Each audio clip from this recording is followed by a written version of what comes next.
Assalamualaikum warahmatullahi wabarakatuh. Halo pemirsa, selamat datang di WMN Channel Reaching Out to Public bersama saya Roy Ganes dalam program Lecture on Air.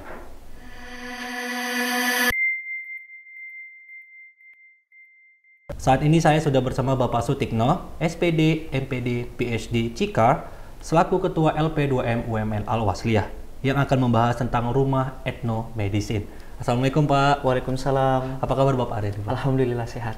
Pak, kemarin Pak, kepo sedikit nih kan, kemarin Bapak ada mendapatkan penghargaan nih Pak, penghargaan dari LEPRID atau Lembaga Prestasi Indonesia Dunia. Nah, kalau boleh tahu itu penghargaan apa ya Pak? LEPRID atau Lembaga Prestasi Indonesia Dunia ini memberikan penghargaan kepada saya sebagai salah satu peneliti yang meneliti kearifan lokal serta melahirkan gagasan berupa rumah etnomedicine. Nah, penelitian ini sebenarnya bagian daripada pengembangan penelitian DRPM.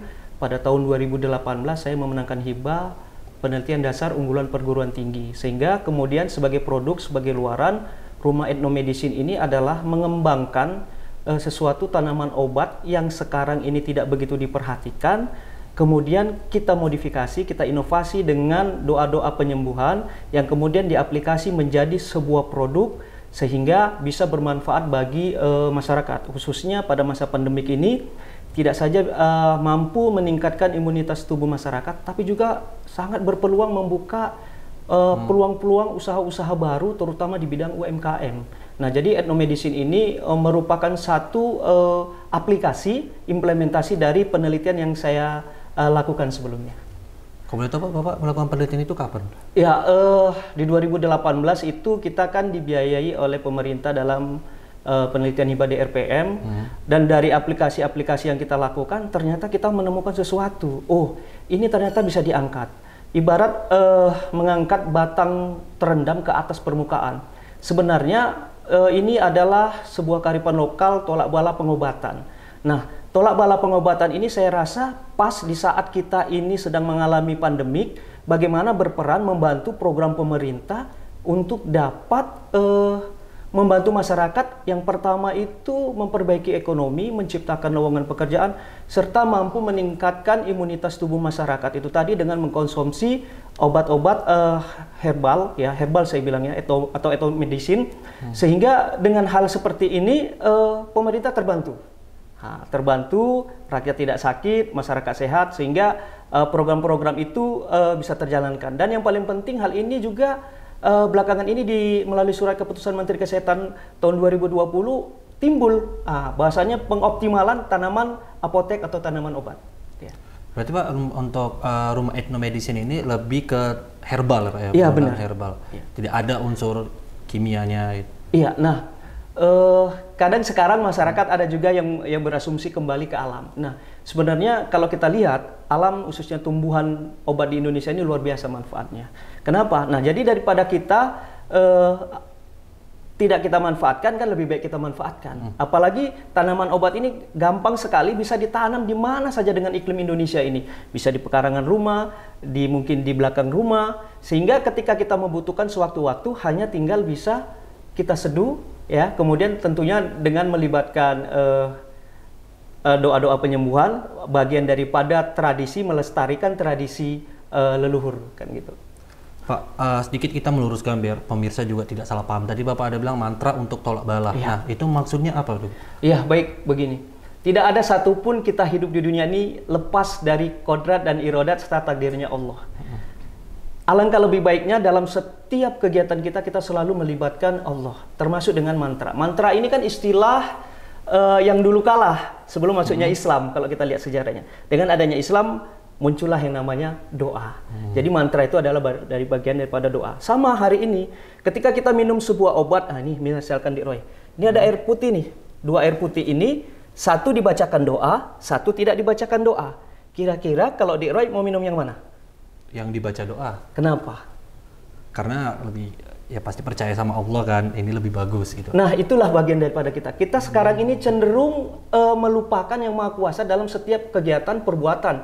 Sehingga dengan adanya penelitian saya ini, saya melibatkan Allah. Misal nih, sebelum kita ramu nih obatan, itu kita memohon kepada Allah, siapapun yang meminum obat ini misalnya gitu kan, sembuh. Karena semua dimulai dari permohonan. Nah, setelah itu barulah obat-obatan tersebut kita racik, ya. Kita racik sesuai dengan mungkin standar tradisionalnya, ya kan. Nah, setelah itu kita minum. Maka keyakinan itu akan ada gitu, semakin ada gitu. Nah, selain melestarikan tradisi lokal atau local wisdom kita yang cenderung sekarang ini tidak dimanfaatkan banyak orang, maka LP2M melalui basis penelitian kearifan lokal ini kami merasa tertantang dan tertarik untuk melestarikan kearifan lokal, tapi bagaimana juga punya nilai ekonomis yang tidak saja hanya bisa menambah pendapatan, tapi mampu memberi suatu kebermanfaatan yang banyak. Nah, ini yang paling penting menurut kami di LP2M. Untuk pengobatannya sendiri, Pak. Nah, untuk pengobatan sendiri, apakah kita hanya untuk minum tadi, Pak? Itu kebanyakan herbal ya untuk minuman. Apakah kita hanya minum saja datang, lalu kita diberi minuman dan diberi doa, atau ada yang lain? Gitu? Ya, baik. Pada masa sekarang ini, khususnya banyaknya virus-virus sekarang ini, cenderung kita ini mengalami depresi. Pertama, depresi akibat pendapatan. Yang kedua, depresi karena kita tidak siap dengan kondisi ini. Nah, dengan rumah etnomedicine ini tidak saja menyediakan minuman, ya kan, kita juga menyediakan terapi. Biasa terapi ini dengan menggunakan doa penyembuhan juga. Kemudian kita terapi, ya, kita konseling. Jadi di sini ini banyak akan menimbulkan ide-ide baru lagi seperti rumah konseling, rumah etnomedicine, kemudian rumah UMKM, ya, yang semuanya punya hubungan kan gitu. Nah, dengan dilakukannya terapi, kita berharap setelah peredaran darah itu lancar, kemudian badan kembali normal, suhu panasnya, dengan doa dan kegiatan action berupa mungkin gerakan-gerakan yang kita lakukan. Nah, itu mampu membuat pasien tadi merasa lebih segar, sehingga dalam menghadapi suasana apapun, kalau kita kondisinya segar, saya pikir pasti akan berdampak baik begitu. Oke. Pak, untuk pengobatan ini, Pak, kalau boleh tahu, apakah hanya saja pengobatan ini untuk penyakit apa aja? Mana tahu kan, Pak, bisa untuk sakit hati kan? Baik, kalau pemirsa juga tahu. Kalau sakit hati mungkin banyak istighfar, banyak berzikir ya. Baik, memang kalau untuk sakit hati belum ada obatnya. Tetapi yakinlah kalau kita dekat dengan Allah, pasti sakit hati kita akan baik dan tidak ada. Nah, kemudian perlu saya sampaikan juga nih, Roy, di sini juga ada beberapa buku, ya. Buku ini sangat berkaitan. Yang pertama adalah tentang fungsi makna tolak bala, tentang ada mantra tua Melayu Serdang dan tradisi lisan, serta etnomedicine modern. Keempat buku ini memiliki hubungan yang sangat erat gitu ya. Dan ini merupakan bagian daripada luaran yang saya kembangkan dari disertasi S3 dulu waktu masa kuliah. Jadi masing-masing buku ini memiliki keistimewaan. Jadi satu produk bisa menghasilkan 4 buku dan juga bisa menghasilkan produk yang bisa mungkin kita pasarkan untuk membuat UMKM. Jadi Pak, untuk buku ini memang produk dari hasil penelitian Bapak itu dari penghargaan itu? Iya, benar. Kemarin waktu kita mengikuti seleksi penerimaan penghargaan, memang buku ini adalah menjadi salah satu motor kita. Artinya menjadi referensi kepada panitia bahwasanya buku ini dibuat tahun 2020 dan penghargaan ini saya terima 2021. Memang sangat ketat selektif sekali penilaian daripada panitia. Tetapi walaupun selektif hampir buat kita stres, tapi saya bangga akhirnya, ya kan, bangga akhirnya. Kenapa? Saya bisa berbicara di depan toko nasional, saya sampaikan bahwasanya perlu, kalau Indonesia ini maju, berkembang, terus dilakukan riset. Kenapa? Karena dengan riset kita akan menemukan hal-hal baru. Dan yang paling utama, pada waktu itu ada Menteri Investasi ya, saya sampaikan, yang paling utama itu adalah jangan pernah kita lagi menjadi negara pengguna, tapi jadilah negara penemu, agar kita bisa terus menyaingi bangsa-bangsa yang ada di luar sana. Nah, itu yang paling penting. Baik Pak. Pak, untuk kedepannya Pak, lintas bidang ilmu apa saja Pak yang mampu untuk mengembangkan rumah etnomedicine ini agar bisa lanjut? Baik, pertanyaannya ini sangat baik dan saya sangat senang nih, Dik Roy. Jadi kalau saya melihat dari aplikasi atau penelitian yang saya lakukan ini ke depan, saya perlu melakukan koordinasi dengan keilmuan khususnya di bimbingan konseling, kemudian farmasi. Kenapa saya katakan seperti itu? Karena konseling ini akan mampu memberikan pandangan kejiwaan. Nah, setelah kejiwaannya terobati, maka fisiknya dilakukanlah obat yang akan kita sentra akan bekerja sama dengan rumah obat. Sekarang sudah ada yang bersedia menerimanya, hanya tinggal kita mematangkan MOU-nya bagaimana, proses pembuatannya bagaimana, dan mudah-mudahan karena ini penelitiannya memang cukup panjang, ya di tahun-tahun berikutnya kita sendiri punya brand. Saya berkeinginan ada satu brand minuman. Kalau mungkin di Indonesia dikenal ada banyak minuman-minuman hebat, saya ingin punya brand sendiri yaitu Tolak Bala. Tolak bala. Tolak Bala. Memang kadang-kadang kata Tolak Bala ini membuat orang tersenyum melihatnya. Tapi dari Tolak Bala ini ada artinya sebenarnya adalah menolak penyakit, menolak yang tidak diinginkan, serta menolak hal-hal yang negatif.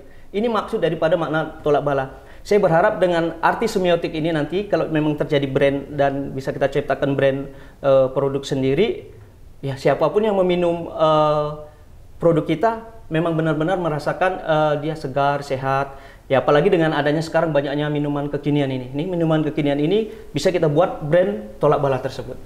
Baik Pak, pemirsa, langsung saja kita saksikan sama-sama rumah etnomedicine yang barusan saja kita obrolin.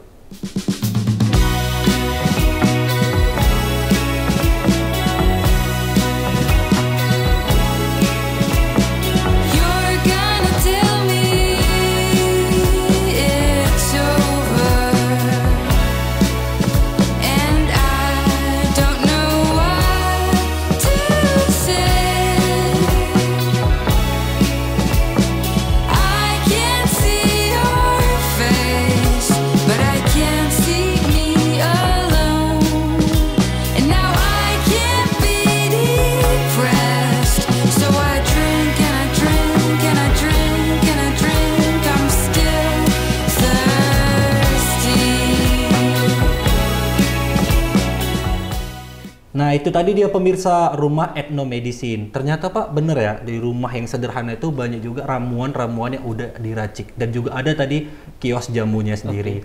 Jadi boleh dong Pak kapan-kapan Roy ataupun pemirsa yang ada di rumah ini main-main ke sana lagi. Oh boleh, nanti kalau dihubungi saya kasih gratis deh. Tuh pemirsa dikasih gratis nanti sama Pak Sutikno. Baik Pak, terima kasih Pak untuk bincang-bincang kita pada hari ini. Terima kasih Pak. Saya Raganes, pamit undur diri. Wassalamualaikum warahmatullahi wabarakatuh. Waalaikumsalam warahmatullahi